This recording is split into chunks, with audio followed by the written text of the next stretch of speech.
to no more than preserve a terminal obfuscation of the promissory obligation at the complete expense of liberty and true free enterprise.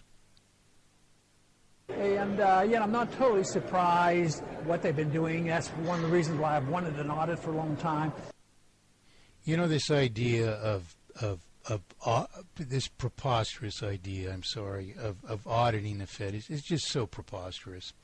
You know, if you really wanted to audit the Fed, all you have to do, you don't have to, you don't need to penetrate the secreted, history of the takings of the Fed itself, because all this comes from the people. The record exists. If you wanted to audit it, you would have already audited this. Because when it costs $1 to issue $100,000 into circulation, and then laundering this $100,000 into the possession of the purported banking system, and then multiplying that another $300,000 by interest, all this is recorded in the takings from the people. A mere reflection of the records he's pretending to seek exists in the takings from the people. So audit it, Mr. Paul. And then when you do audit it, what are you to find? You to find the ever unjustifiable takings from the people, which your higher rates of interest would only multiply all the further. And then, of course, we'll be auditing all your banks, Mr. Paul, for taking from us in the very same way of the thing you're pretending to end by getting rid of the Fed and preserving the very terminal process which is our problem. Even though we're getting some figures out, it's nothing near what an audit would reveal. Exactly what that is, of course, he never tells us. And as I've said, even more preposterously, the very takings he wants to audit are reflected in the takings from the people. And of course, when he preserves this process of terminal exploitation at even higher rates of interest, what are we to audit then, Mr. Paul? But your advocated taking, which is even more destructive.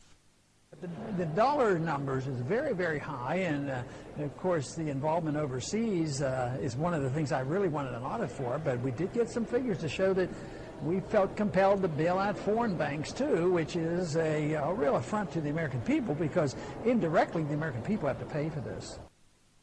Indeed, and they pay for it multiplied over and over and over again by interest. The higher rates of interest which you advocate, Mr. Paul, then will multiply the cost to the people all the more so. And I think that's one of the things that shocks so many people. It's not just financial institutions here in the United States, also foreign banks.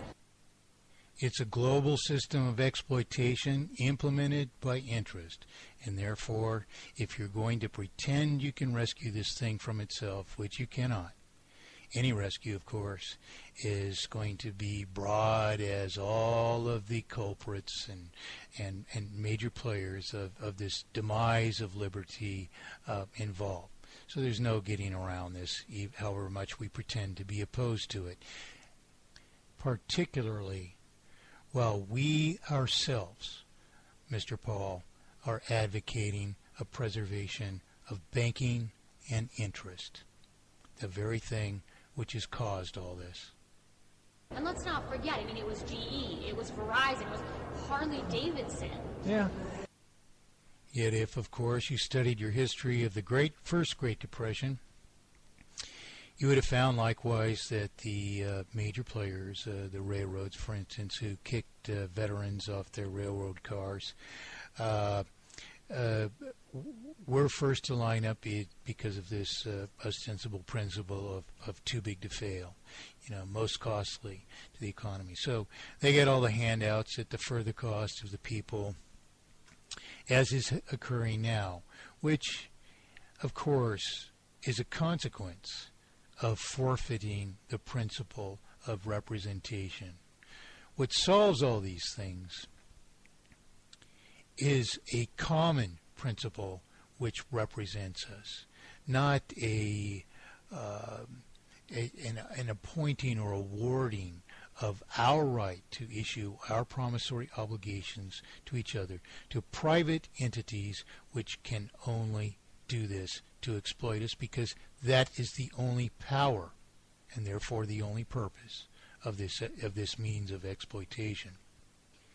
So of course this is a consequence of a forfeiture of representation in which preferential treatment or rights or powers are given to some private entities above all other private entities. And this is something we have to realize is the principal threat of government, that it is the most plausible vehicle for exploitation. And in fact, this very time and the difficulties and extreme dangers of this very time, and particularly its dangers to liberty, which Mr. Paul pretends to champion, are a consequence then of forfeiture of representation. And you know, it shouldn't surprise us, because the dollar was given this responsibility of being the reserve currency of the world. Of course, it's impossible for there to be an actual reserve currency of any country, much less the world, because the sums of representative wealth cannot be divided into a separate representation of wealth which ostensibly backs the currency. You need a circulation which is representative of all necessarily represented wealth. And when you do this and you alleviate, you eradicate interest, then and then alone can you have a currency which is an immutable tokenization of value. But that isn't what Mr. Paul is advocating, although it seems what he's advocating here in denouncing, this reserve currency aspect. He's preserving the detrimental consequences, the terminal consequences of this obfuscation of the currency in preserving interest, which he advocates in banking. Ever since 1971, so it was given much more power and privilege than it deserved, and at the time.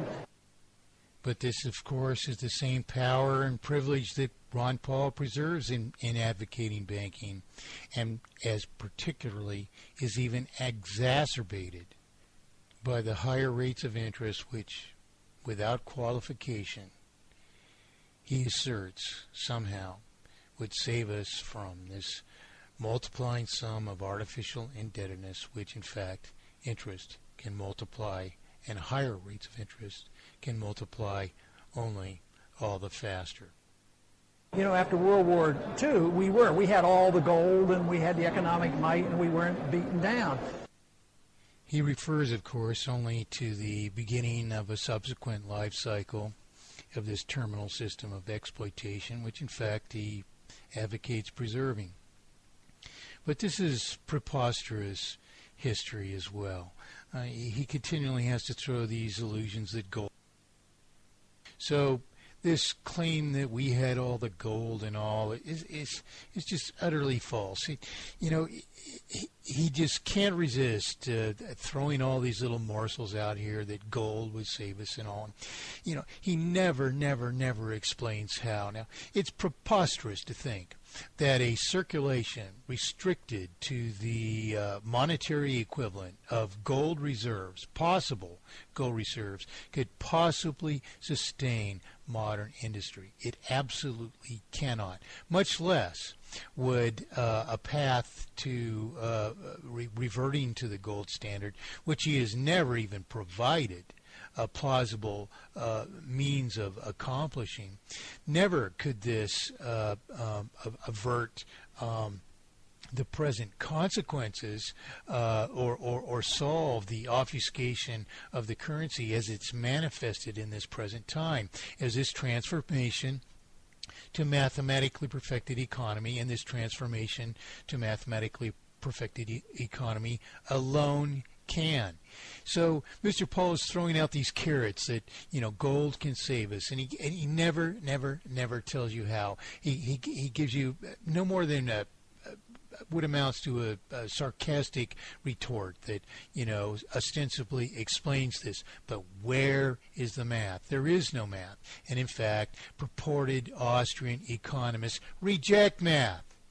So you can't even establish this if you're an Austrian economist abiding by the rules of purported Austrian economics. Much less can you understand it if you're a citizen, a diligent citizen, a responsible citizen who requires an understandable, accountable explanation of how whatever Mr. Paul is advocating is actually solution. But eventually, though, what happened was everybody started using dollars as if it were gold. This is just utter stupidity. People don't just happen to start using dollars as if they're gold. The problem with the gold standard is that it is unsustainable itself. If you had at one time a volume of industry, the production of which could be represented, that is the volume of industry as it's produced and consumed, could have been represented by a volume of circulation ostensibly equaling the volume of gold, you'd be fine. But when industry can grow above those bounds, the competition for that currency would obfuscate all the prices and corrupt or subvert the obligations which may exist to pay debts, for instance. So this would cause tremendous injustices upon property and money holders alike. So the problem is that the gold standard can never provide a consistent representation for all potential wealth. It's wrong. What our object is actually to tokenize wealth in monetization, not to assume that a relatively very finite, limited volume of gold or any other precious metal or combination of precious metal or whatever else can possibly do this, because those volumes are disparate. They differ from the volume of wealth which we intend to represent. So our object is to represent wealth, not to restrict the representation to some finite quality of some other substance which can never do so. And this is why the gold standard is always abandoned, because it cannot sustain industry exceeding former levels of a volume of circulation which might have at first been sustained on the limited volume of gold. Thereafter, failing to do so as industry increases and increases and increases far beyond levels which can be represented by the original finite quantities of this restricted resource, which in fact would rightly be deployed for its real purposes only in mathematically perfected economy, which makes the wealth itself the reserve in effect, and does so by making the currency always redeemable in that wealth by maintaining a perpetual one-to-one relationship between remaining value of represented wealth, remaining volume of circulation, and remaining obligation. Mathematically perfected economy is the only prescription which accomplishes this purpose. And they put it in the reserves. Complaining about this obfuscation of reserves, which is implausible, is not good enough. Unless you have solution, you're just blowing hot air. You know, so Mr. Paul has to come to grips with the whole issue here from its beginning. What is money? How